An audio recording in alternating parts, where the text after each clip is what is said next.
మనము ఇంత ప్రొడ్యూస్ చేస్తున్నప్పటికీ కూడా ఎక్కడ కూడా ఫుడ్ ప్రాసెసింగ్ ఇన్సెంటివ్స్ ఇచ్చేస్తామంటున్నారు. కరెక్టే, ఇన్సెంటివ్స్ అన్నీ 17 రకాల incentives state government central government ఇచ్చేస్తున్నాయి. కానీ ఈ ఫార్మర్కి అవేర్నెస్ ఎక్కడ ఉంది?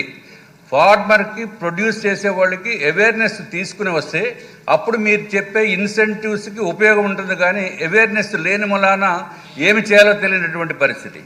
ఇంత ప్రొడ్యూస్ చేస్తున్న నెంబర్ 1గా మనం ప్రొడ్యూస్ చేస్తున్న ఆ రాష్ట్రంలో ఫార్మర్స్కి ఈ అవేర్నెస్ ప్రోగ్రామ్స్ పెట్టవలసిందిగా మీ ద్వారా నేను గౌరవ మంత్రివర్యుల్ని కోరుకుంటున్నాను అధ్యక్ష. అట్లాగే ఏదైతే పపైన్ ఉందో ఆ పపైన్ కూడా అది ఫుడ్ ప్రాసెసింగ్ ఇండస్ట్రీలో చాలా ఉపయోగము. దాన్ని ఆ పపాయని దేని నుంచి తీస్తారంటే ఈ పపాయ నుంచి తీస్తారు అధ్యక్ష. పపాయ అంటే బొబ్బాసా, దాని లీవ్స్ నుంచి ఆ ఫుడ్ ప్రాసెసింగ్ ఇండస్ట్రీలోని, కాస్మెటిక్ ఇండస్ట్రీలోని, అది ఒకటే కాకుండా ఫార్మసీ ఇండస్ట్రీలో, అది కాకుండా టెక్స్టైల్ ఇండస్ట్రీలో కూడా ఉంది అధ్యక్ష.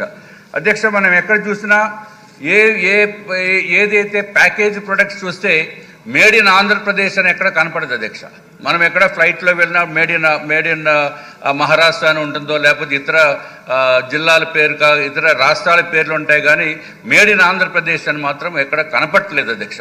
కాబట్టి వీరు తప్పనిసరిగా రాష్ట్ర ప్రభుత్వము, క్రిందటి ప్రభుత్వం 5 సంవత్సరాలు ఫుడ్ ప్రాసెసింగ్ బదులు వాళ్ళు ప్రాసెసింగ్ సెంటర్స్ కింద పెట్టుకునే అవకతవకలతోనే ప్రాసెసింగ్ జరిగింది.